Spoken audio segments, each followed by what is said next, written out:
and pop down into our match. Dan Musser is on Bant Eldrazi at 6-0 against Nick Moore, who is also 6-0 on his Mardu control deck. So, you know, one deck or one card that is also going to do a lot of work for Nick Moore is Anger of the Gods. Depending on Dan's draw, Dan does have a lot of bodies that could potentially get, you know, hosed by that card. Well, Nick's going to lead off on a Blackleaf Cliffs.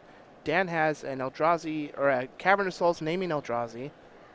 An Eldrazi Temple is going to give him 3 mana to play a Matter Reshaper and pass the turn back. And so it'll be interesting here. Oh, wow. So Anger of the Gods, 1-for-1s this Matter Reshaper so that the trigger does not happen. Here we're going to have a Thought-Knot Seer on turn 3, though. And Nick's going to reveal a hand that's Lingering Souls, Lightning Helix, Lightning Bolt, with no white mana available. So the things that are good about this hand is it's good against other small creatures, and it's good against removal. Dan Musser has no removal and a bunch of big creatures, so Dan is probably pretty excited to see a hand like that. Well, Nick also was on a mulligan to 6. So that further compounds keeping a hand like that where you just might not have one color of mana. But an Arid Mesa off the top is going to give him access to white mana. He's just going to get a basic Plains. So now he can start playing his Lingering Souls. He's got that Lightning Helix. But this Thought-Knot Seer being a 4/4 is a pretty big game. Yeah, and it's already stripped away one removal spell. If Nick is able to kill the Thought-Knot Seer, he's going to be able to, you know, get a redraw. But this is definitely the game that Dan wants to play. And these Lingering Souls are going to be pretty mediocre. Yeah, it looks like with Dan sitting at 4 mana, he's just 1 mana away from being able to slam a Reality Smasher. Yeah, a Reality which is gonna Smasher. be real big. Yeah, a Reality Smasher would have been able to really put this game away. That said, Nick might be able to trade away an entire Lingering Souls for Thought-Knot Seer. But even that is still not really an equal trade because Nick will have paid more mana. He would have already taken damage from the Thought-Knot Seer and already had potentially valuable cards stripped away that's better than a random draw. Well, Nick is not going to block the attack from Dan. He'll take 4 down to 15. Dan's going to follow up with an Eldrazi Sky Spawner. That'll bring along with it an Eldrazi Scion, and that gives him his 5th mana to start Reality Smashing things up next turn. Yeah, and this is where you really want Tarmogoyf. Now Nick is going to attack with his 2 Lingering Soul tokens. Just going to play another Lingering Souls. And it could be that Nick is trying to race here, which not in love with, but it might be his best avenue to victory, especially considering he has cards like Lightning Helix. Lightning Helix can be just the perfect card in a tight race. Yeah. Dan is not going to find a land here, but he does have that Eldrazi Scion, which will let him play Reality Smasher. He did pick up a copy of Drowner of Hope. Drowner of Hope is a great card. Doesn't seem particularly great on this board state. I kind of like playing the Reality Smasher here, just because it lines up so well with what kind of cards Nick has access to. Mm-hmm. Dan might be worried about something like a Nahiri, but I believe there's only one card that's unknown in Nick's hand. And if Nick had access to a Nahiri already, he probably would have played it to kill the Thought-Knot Seer while it was tapped. Well, here comes the Reality Smasher. He's going to attack with that and a Thought-Knot Seer. Nick will chump the Thought-Knot Seer with one of his Spirit tokens and fall down to 10.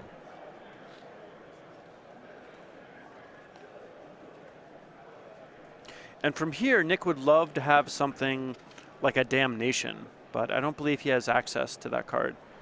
His only sweeper is going to be Anger of the Gods, and Anger of the Gods is just not big enough to contend with all of these Eldrazi. So it looks like he picked up a land, which gave him 5 mana, and he had another copy of Lingering Souls in hand. So he was able to cast 1, flash 1 back. He has 7 tokens now.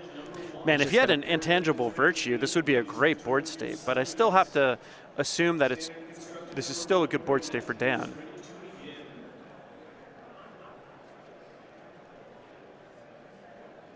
He has another Thought-Knot Seer, so he could just attack here with Thought-Knot Seer and Reality Smasher, let the Seer get traded off for 4 tokens, and then play another Thought-Knot Seer after Nick draws his card from the initial Thought-Knot Seer. And I kind of like attacking with the Sky Spawner here also, simply because there's a good chance that Nick does try to go for some trades. And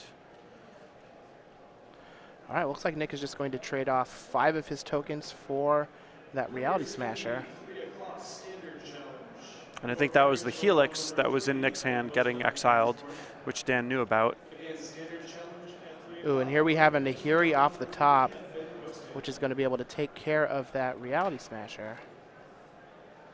Or Thought-Knot Seer. Or Thought-Knot Seer, and then he draws a card.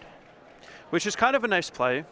A Lingering Souls plus Nahiri is a nice little combo, because Dan is basically forced to attack the Nahiri, and then the Nahiri is able to minus. Dan's still missing his 4th land drop here. There's a bunch of cards like Ancient Stirrings in his hand that he just can't cast. He has a bunch of basics. An Eldrazi Temple off the top would be a sick draw. He still has a lot of stuff, though. He can still make some plays, do some things. So, you know, it's like that old adage: the mana screw always beats the mana flood. Yeah. As long as the screw draws out of it. Yeah. But this is a little bit of a comeback for Nick in this game. He had a pretty bad start. Yeah. But Nick's at 6, and I think things are still looking pretty bad for Nick. Dan's also just had these Eldrazi Displacers in hand, and Nick is just doing a very good job of cashing in his spirits whenever he can to trade them off, because they will quickly just become invalidated by these Displacers if Dan can draw into a bunch of mana. Yeah. Looks like we just got a Matter Reshaper. And what I like about playing the Matter Reshaper instead of the Displacer is the Displacer, it's really only good if Dan has a lot of mana, so it's much better of a later play. And if Nick wants to deal with this Matter Reshaper, he really needs to 1-for-1 it with something like Anger of the Gods or Path to Exile, which would help, Path to Exile would help ramp Dan's mana up. And if it's a Lightning Bolt, Matter Reshaper may trigger and hit a land. So I like this this choice on Dan's part. So here's a Liliana. And Nick does have more Lingering Souls that he can flash back. Yeah, and now this game's starting to get a little interesting. So he's going to Edict. I feel like you want to lose the Matter Reshaper and hopefully get a land, but the Thought-Knot Seer is the one that's tapped, so... Matter Reshaper just hits another Thought-Knot Seer that goes into Dan's hand. Nick will flash back a Lingering Souls. Going to plus Nahiri. And pass the turn. Dan really wants a land. Got a land. And it produces green mana. Which is pretty nice. Something he was lacking before. So now we'll see if he has something like a Reality Smasher that he can just slam onto the board.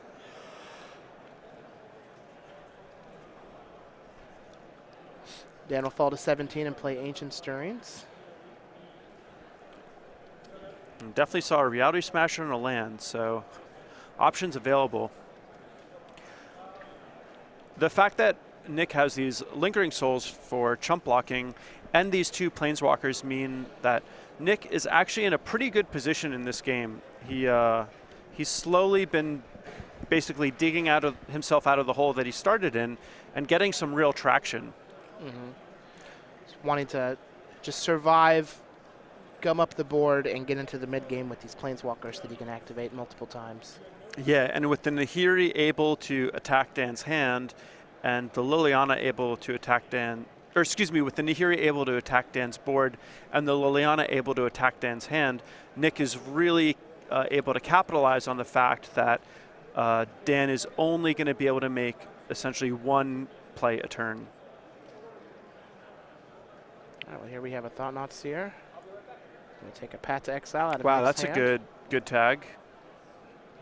That's a real good tag.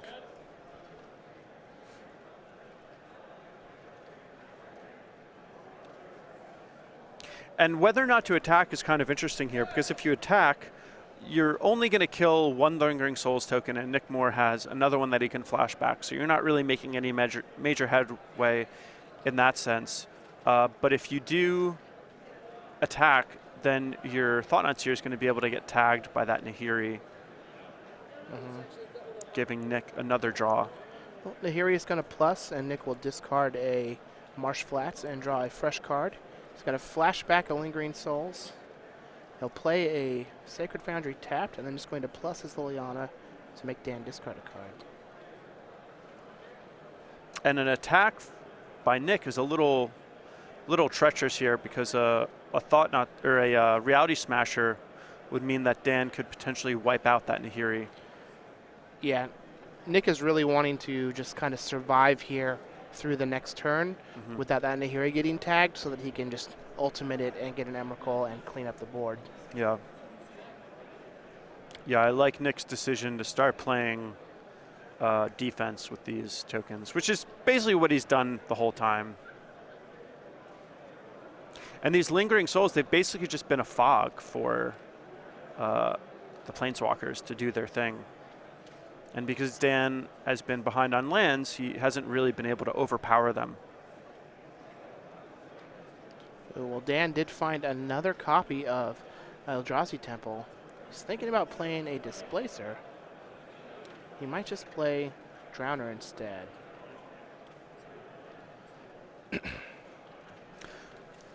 So one thing that's kind of cool about Drowner is if Nick were to get an Emrakul, Dan would be able to tap it so that he wouldn't get faced with the Annihilator trigger.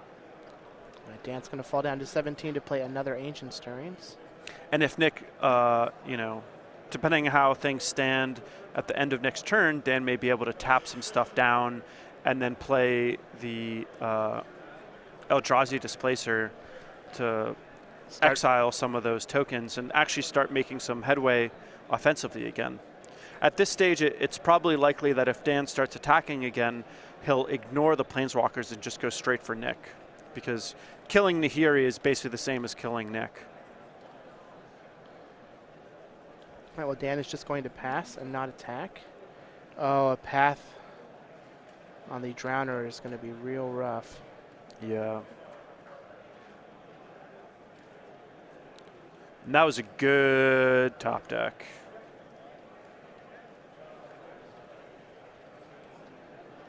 Does get him a land, though, which is pretty valuable.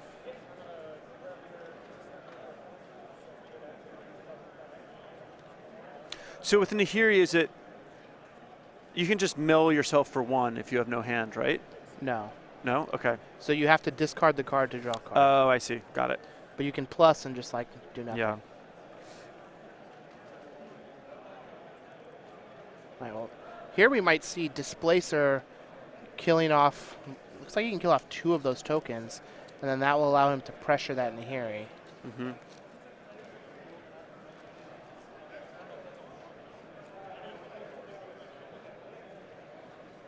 Another option would be to just play Displacer and say go. But that would be a rather scary proposition against a top deck removal spell. If Dan doesn't do anything here, hoping to blink a Emrakul from an ultimated Nahiri, and Nick is able to top deck another removal spell, Dan's going to be in serious trouble because the removal spell will clear that Displacer before Nick chooses the ultimate. Yeah. The other thing Dan can do is attack with the attack with everything, and then if Nick decides to use Nahiri to minus on a Thought-Knot Seer, Dan can blink it.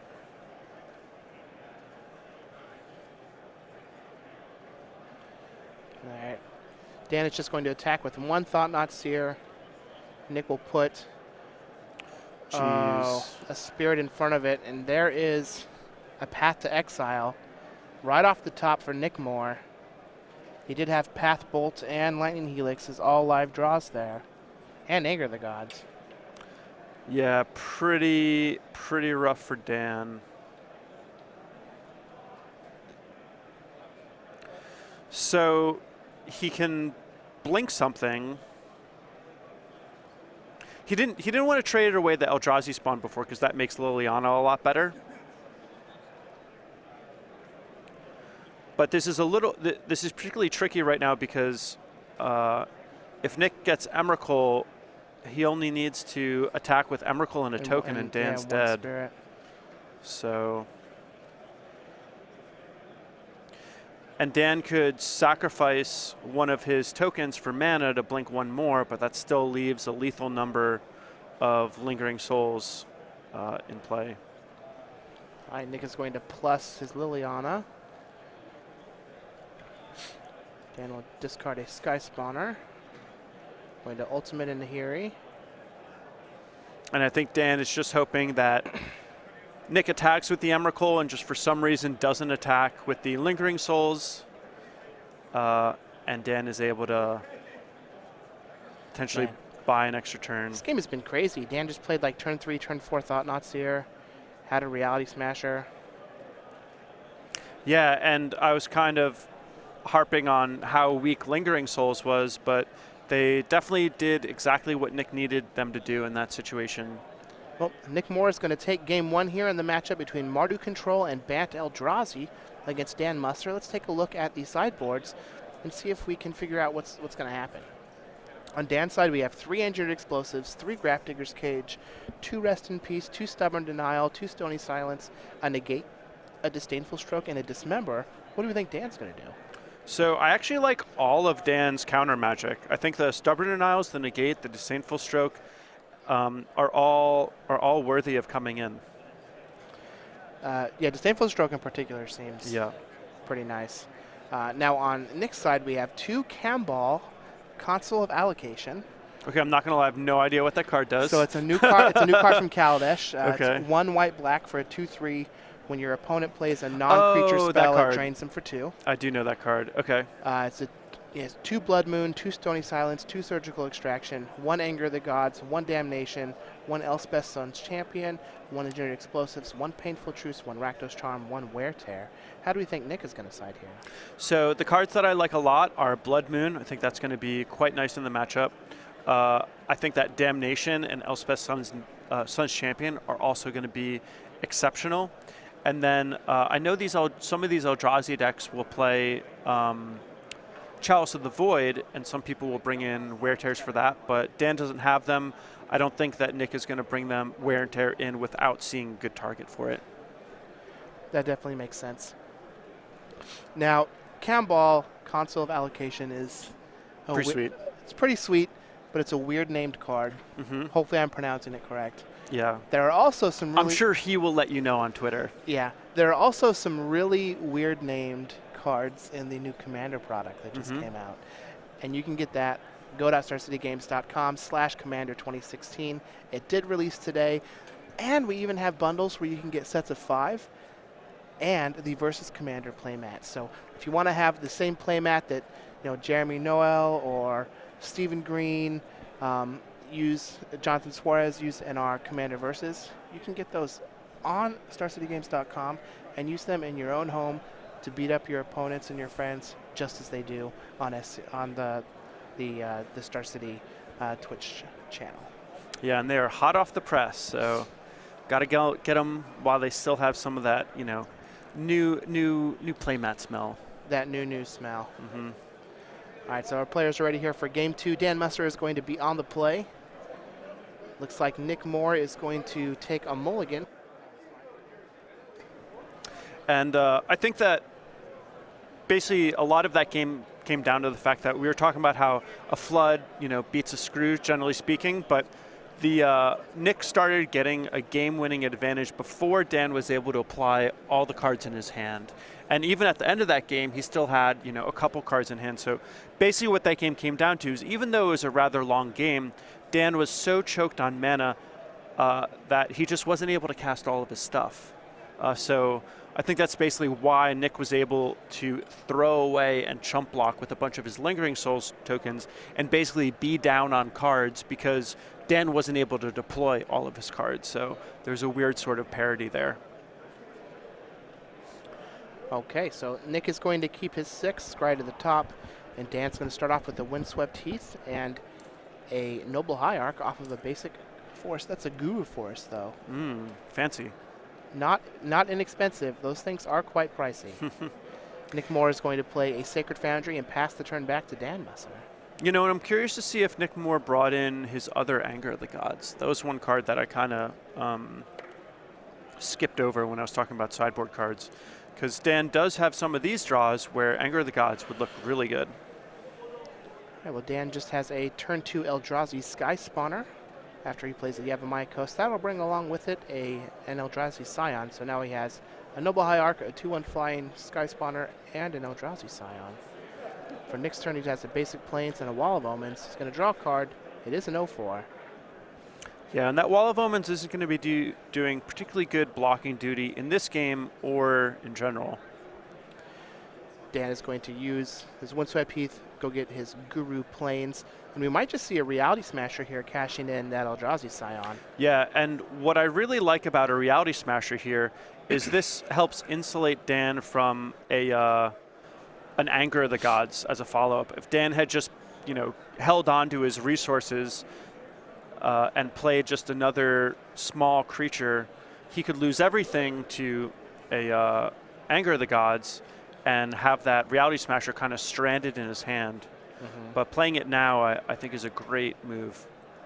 And Nick's really on the back foot. He's at 12 already. So Nick is going to fetch down to 10, go get a Blood Crypt. He does have Anger of the Gods in his hand, and it would just be a 2-for-1 here. He might be priced in, though. Yeah, I think he still needs to do it anyway. You just gotta kill Dan's stuff. All right, well, there's an Anger. We'll take care of the Noble Hierarch and the Eldrazi Sky Spawner. Ooh, and a negate. Reality Smasher is going to be sticking around. There's a Noble Hierarch that'll make it a 6/6 on combat. And with the negate backup, this game is going to be over in a couple of turns unless Nick can find an answer for that trampling monster. Yeah, and the fact that this creature is too big to block, Nick is going to... It's insulated from Liliana the Veil because of that Noble Hierarch. And the fact that Nick is going to have to pitch a card if he wants to use a removal spell to target it means that this negate plus Reality Smasher is just a devastating combo that really puts Dan in a great position. All right, Nick is going to shock down to 2, the Godless Shrine, and then cast a Lingering Souls. Path to Exile is going to target the Reality Smasher. And I like negating this. What percentage do you think there is if Nick just doesn't play his land, taps his 3 mana, and casts that Lingering Souls first? I wouldn't counter the first half of Lingering Souls when you have Reality Smasher. Do you think there's just a 0% chance that he counters it? I mean, maybe there's a 2% chance. But the Lingering Souls, they can't race it, they can't block it. Well, the Lingering Souls has 2 halves. So. Yeah. I mean, playing the shock makes it a 0% chance that he counters it. And now Dan has 2 lethal threats. We'll see if Nick can deal with both of them. Damnation, maybe?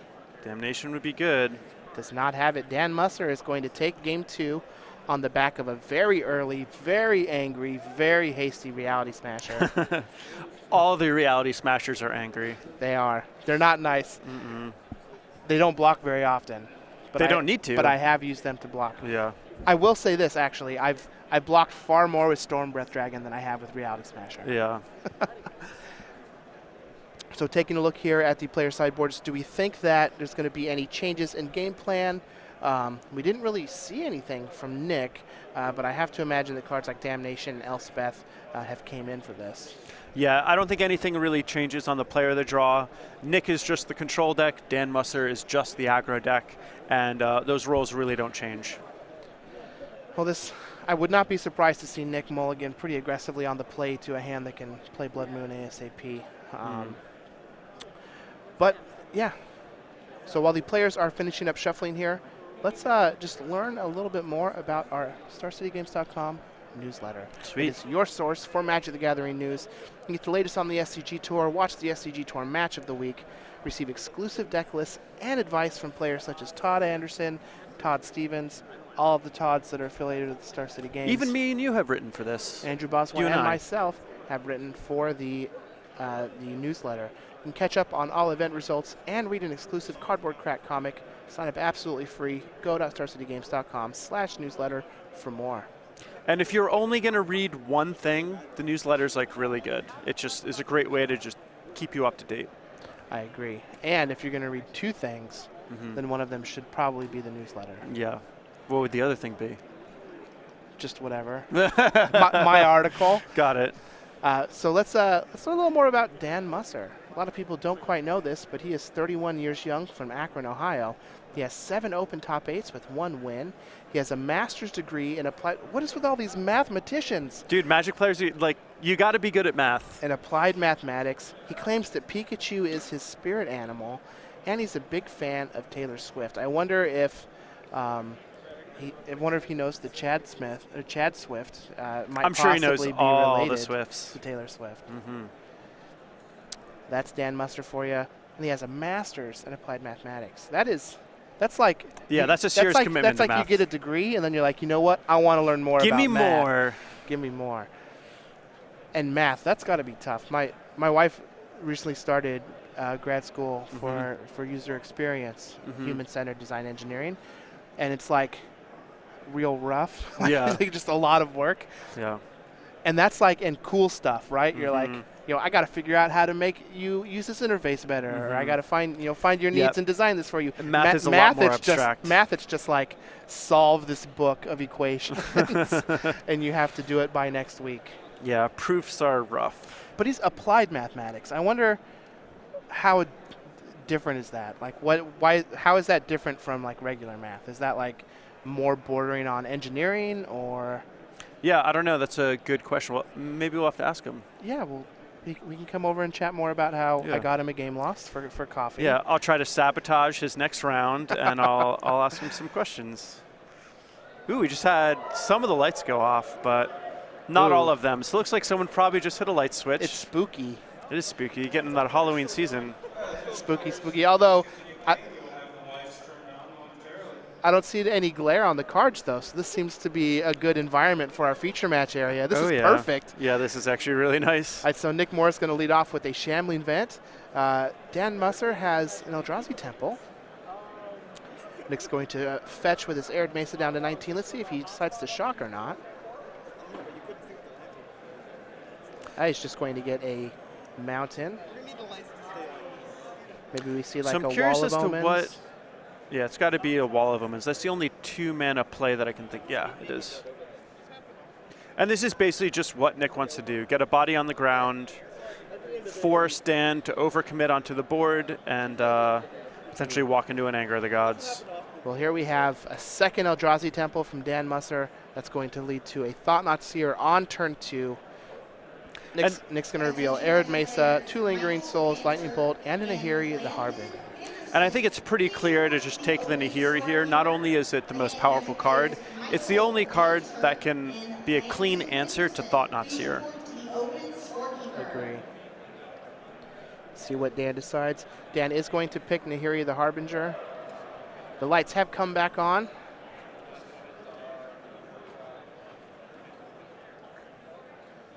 This is another control style deck that can play both Stony Silence and Rest in Peace. But it looks like there's 2 Stony Silence, but no Rest in Peace in Don't need him. Nick's sideboard. He does have access to 3 we got Rakdos Charm and Anger of the Surgicals. Gods and a Kalitas. So if you're only worried about Rest in Peace for the Dredge matchup, then you have a lot of what you want already in the main deck. Yeah. I mean, the deck just has a lot of ways to exile creatures. All right, Nick is going to fetch down to 18, cast the front half of a Lingering Souls, and pass the turn back to Dan as he heads into his 3rd turn. This could be Reality Smasher time if he has one. Yeah, Reality Smasher would be good. This Thought-Knot Seer is going to be able to attack, but its days are probably numbered because of the Lightning Bolt. Nick is likely going to be able to trade a Lightning Bolt and 1 Lingering Souls for that Thought-Knot Seer. So Dan really wants to make it so that even if Nick does have the cards he needs to make some trades, Dan wants to make it so that while those trades are happening, Nick is taking damage. Yeah. And basically, in any game of Magic, if you're focused on trading, you want to either complement your trades with damage or complement them with card advantage. Those are the two ways that you can win an interactive game. Looks like Dan is contemplating just playing a Noble Hierarch and souping up his Thought-Knot Seer in combat. He might just Ancient Stirrings to try and find another Thought-Knot Seer. So I like the Noble Hierarch potentially next turn, although I don't know everything in his hand. But the nice thing about it is it makes the Thought-Knot Seer into a 5/5, meaning that Nick would have to trade 2 Lingering Souls tokens and a Lightning Bolt with the Thought-Knot Seer. Yeah, I also like Noble Hierarch here so that next turn he can Ancient Stirrings and to try and find a Reality Smasher and be able to play it and have it be real big. Yeah. And Nick is just going to play a Marsh Flats, attack with 2 Lingering Soul tokens. The Lightning Bolt's going to take care of the Noble Hierarch. And Dan's probably pretty happy with that because that means that he'll potentially get to keep his Thought-Knot Seer unless something like a Liliana the Veil shows up here, in which case it's going to be a disaster. Nick's going to fetch down to 10. Just has another Lingering Souls.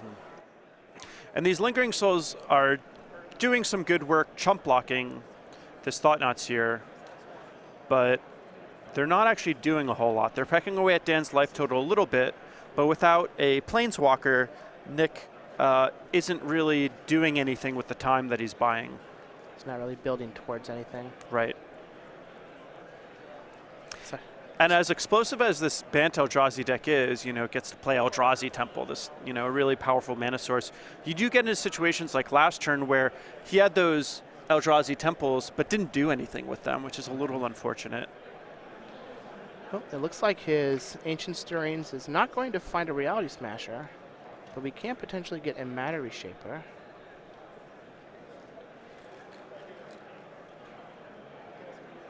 Looks like that's what he's going to choose. So not the most exciting thing to get off your Ancient Stirrings, but I Thought-Knot Seer will attack for 4. A Lingering Soul Spirit token will chump.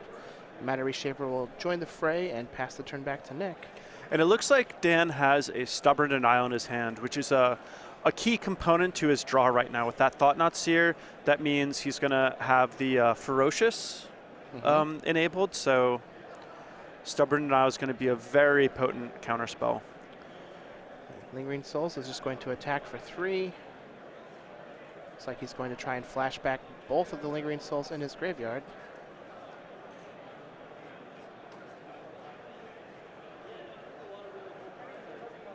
And then try the other one. I think Dan might use his Stubborn Denial here. He will have to take 3 points of damage to do so. Yeah, which is pretty annoying. Well, he's going to have to take 1 point to crack his fetch anyway, so it's really like he's taking 2 points.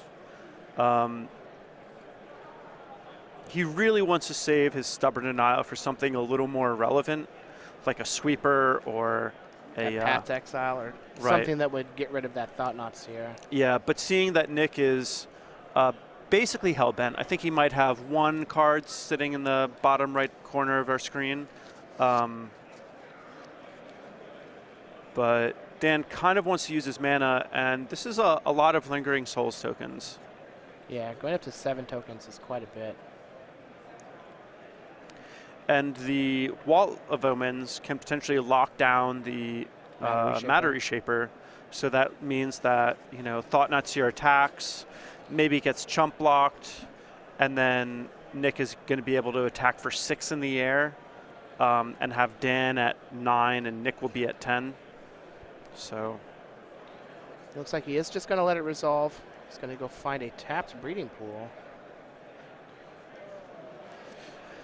And I think I like this from Dan. I certainly wouldn't want to use my Stubborn Denial on a Lingering Souls token. It's a little tricky to know exactly what's best here without having complete information about both deck lists and doing a bunch of math regarding the probability of various draws. But well, he is going to be able to play Drowner and have the Stubborn Denial back up. Slogging through these Lingering Souls tokens is going to be we'll take a couple of turns, but since Nick has nothing going on. Mm-hmm. And if he does get anything really good going on, Dan does still have that Stubborn Denial, which Nick might know about at this point. Stubborn Denial, it's a pretty fringe card, so because Dan thought a long time about that second Lingering Souls, Nick may assume that he has something, but he may not know 100% for sure. I almost would have liked to have seen Dan sacrifice a token to make it so that the Wall of Omens couldn't block, and then he could have gotten in there with the Matter Shaper as well. Yeah, that might have been real good.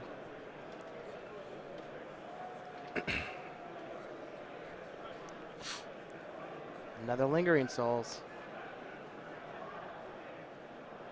Imagine this was just 3 Tarmogoyfs. Be pretty good too. Yeah.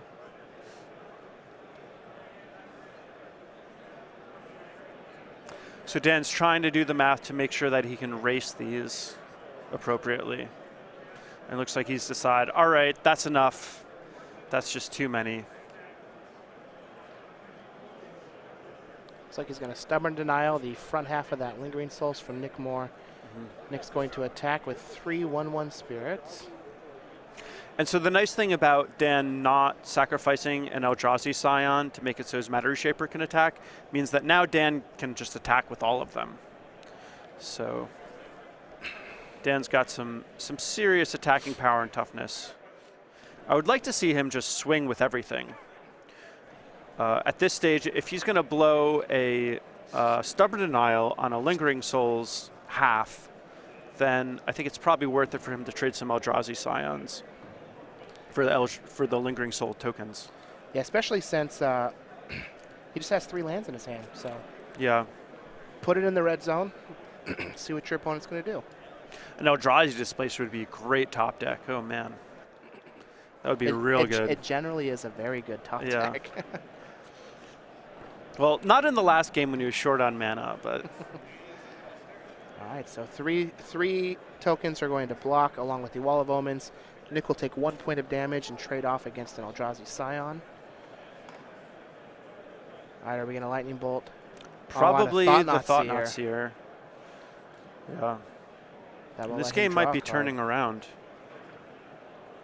Nick has done a really good job at working these Lingering Souls to maximum efficiency. Yeah. Well, one thing that I'd taken for granted, because normally in Jund and Abzan decks, Lingering Souls isn't paired with Lightning Bolt, but the Lingering Souls tokens end up doing a really good job of making it so that Lightning Bolt can kill all of these 4 toughness creatures. So here we're just going to get another flashback on Lingering Souls. And a pass of the turn. And Nick is in full race mode. Dan really wants to see something like a Reality Smasher off the top or a Eldrazi Displacer. I think those are probably 2 of his best draws. Well, I don't think that Brushland is either of those cards. Man. And we saw Dan get, kind of mana screwed in the last game, and now he's kind of flooding out. And, this is one of the risks that you run in these, I guess you can call them like high mana decks, where he's got these Noble Hierarchs and, all of his lands where he's basically looking to get a pretty large amount of mana pretty quickly. But when you're playing expensive spells and a large number of mana sources, you can end up drawing too many of one or the other, and it seems to be what's happening in this match for him. All right, so it looks like Dan is just going to attack with his Drowner of Hope. Nick will throw a token in front of it. Ooh, and there's a Blood Moon. Oh, and he has an Elspeth. Wow, Elspeth is nice. Elspeth seems pretty unbeatable. Yeah. So Nick has a few choices here. I mean, he can put Dan on a 1-turn clock, which is pretty good. Yeah. And You can just play Blood Moon here too. Well, if he can play the Elspeth, I would prefer to do that. I wonder what he's holding up. He only has 1 white source. He does have a Shambling Vent. So I think maybe he's hoping that he can just not die and then play Elspeth the next turn.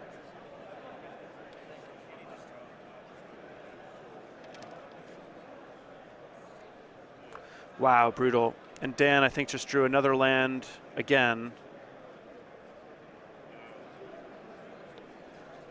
Buy himself 1 turn. The Spirit's just tapped, so Dan is going to sacrifice an Eldrazi Scion to the Drowner, tap down one of Nick's Spirit tokens. Nick is just going to attack to put Dan at 1. And I think he Nick does has have a Path to Exile in his Exile. hand. So maybe you do just play Blood Moon here and leave up a path. Yeah, I like that a lot. And now Dan is in rough shape. Can't cast Eldrazi Displacer. Can't cast Reality Smasher. Can't cast Thought-Knot Seer. Can't cast a lot of his stuff. Can he cast anything? I don't think he can cast anything. Despite being a colorless themed deck, you need colorless mana. Yeah, he doesn't have any true colorless mana. Or blue mana, so he can't cast the Eldrazi Sky Spawner. Yeah, it does have a basic forest, but... He can attack for 7, which puts Nick at 2. But 2 is not 0. No, unfortunately not. Path to Exile is going to take care of the Drowner. He'll take 3 and go to 6. Dan's going to choose not to search because he has his planes in his hand already. Going to pass the turn back. All Nick Moore has to do is attack with some number of creatures here. Some number. Dan Musser is going to extend the hand. Nick Moore is going to move on to 7-0 with his Mardu deck. That's going to lock him for day 2.